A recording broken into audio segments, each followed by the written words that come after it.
But I'm trying to go to the show where you eat the banana out the pussy. Which one is that? This is a banana bar. That's the banana bar? Yeah, and they have the banana in the coochie? And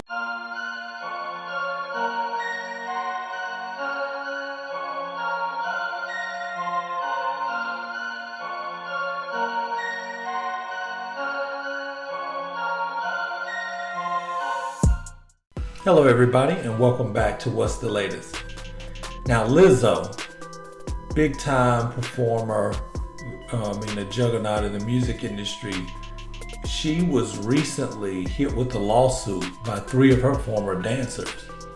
And everyone's been talking about it the last few days. And it's really shined a different light on someone that is looked as to be a breath of fresh air, body positivity, and all these things, women empowerment.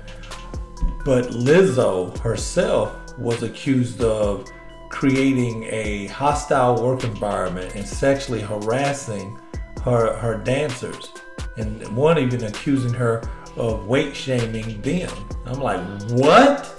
Weight shaming? Take a listen here at this brief clip. So you believe you were fired for sticking up for other dancers who you believe were being harassed? It wasn't necessarily about the harassment per se when I did stick up for not only myself but the other dancers, even though that was something that we were experiencing. It was more so the hostile work environment, including the false allegations that was being circulated around. And days later, I was terminated in the hotel lobby via her, one of her tour managers. Wow. I mean, and that's one thing, to have your dancers, people can always try to write off someone that's not the bigger star, saying, they're probably upset that they got cut. Lizzo found better replacements, yada, yada, yada, because people are really fans of these people, right? Well, that isn't consistent with someone, with a director that actually wanted to do a documentary about Lizzo and actually saw that same toxic environment. Take a look here. I tend to believe that this happened. And the reason that I say this is because there was this Oscar-nominated director. Her name is Sophia Nali Allison. She is an incredible American documentary filmmaker and photographer. She was supposed to do Lizzo's documentary. She said she was treated with such disrespect by Lizzo that she ultimately made the decision to walk away after about 2 weeks because of the toxicity. She said, I was treated with such disrespect by her. I witnessed how arrogant, self-centered, and unkind she is. I was not protected and was thrown into a situation with little support. My spirit said to run as fast as you can, and I'm so grateful I trusted my gut. Now, on top of all these allegations, the dancers that were hanging out with Lizzo, it was alleged she was trying to have them eat a banana out of a coochie. I'm like, what? She's trying to, it's one thing to be mean, it's one thing to be hard, no nonsense, all of that, but that is some mess, and that makes it more believable because I remember an interview Lizzo had. Take a look at this. But I'm trying to go to the show where you eat the banana out the pussy. Which one is that? this is a banana bar. That's the banana bar? Yeah, and they have the banana in the coochie? And ping pong balls. And you have to go. Yes. And That's what I want to do. Then you have to eat it. I need my potassium, if you know what I'm saying. Wow.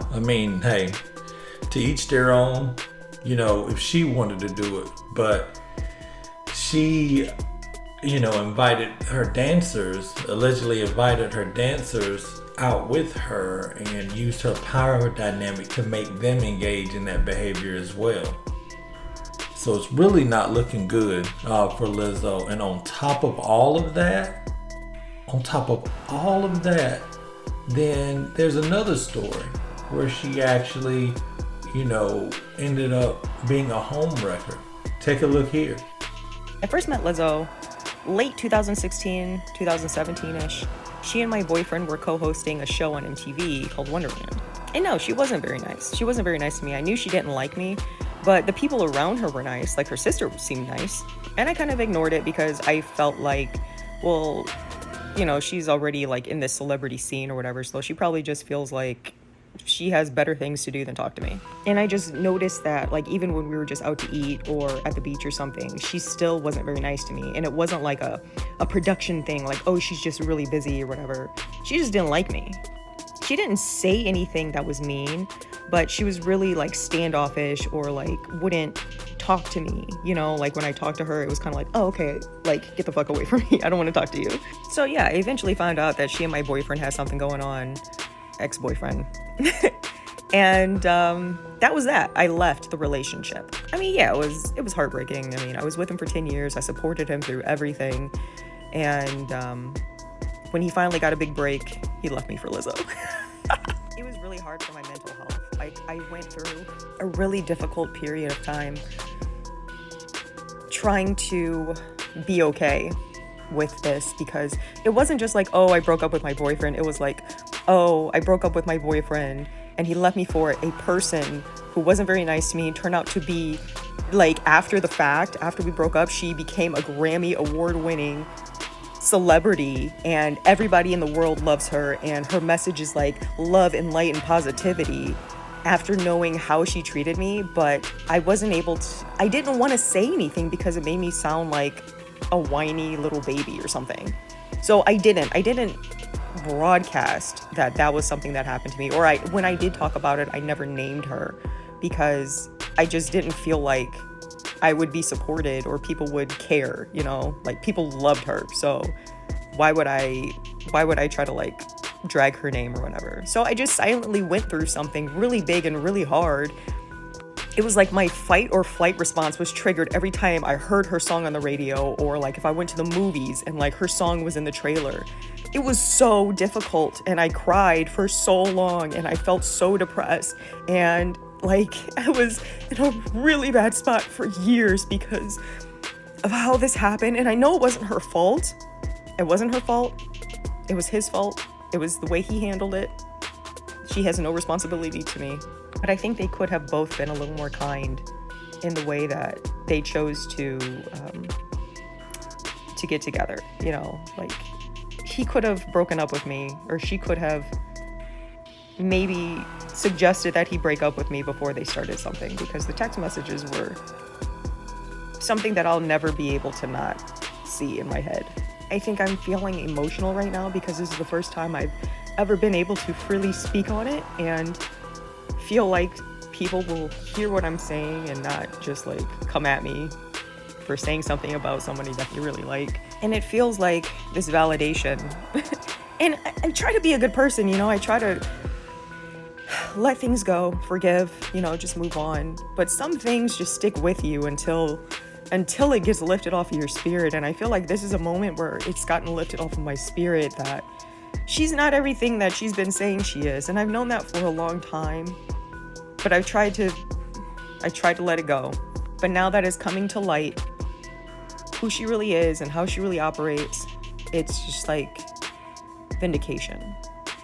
It's like what I went through was real, and I don't have to be quiet about it anymore. I don't have to be embarrassed about it anymore. It's true. It's true. I've seen it. It's real, and now I can like put these feelings aside and just like really move on. I guess I never really thought I needed that, but I did. I'm realizing that I did. But the biggest takeaway is just be kind. Build your character and be kind. Operate from a place of love. Love yourself. And when you truly love yourself, that will extend itself to other people. Be the same person outside as you are in privacy behind closed doors.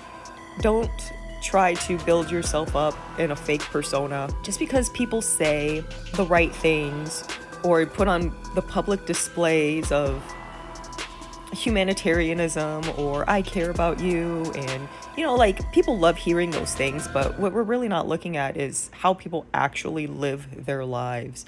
And it's okay to get those motivational moments or those inspirational messages from people. Take the message, apply it to yourself. You're smart. You know what's right and what's true for you.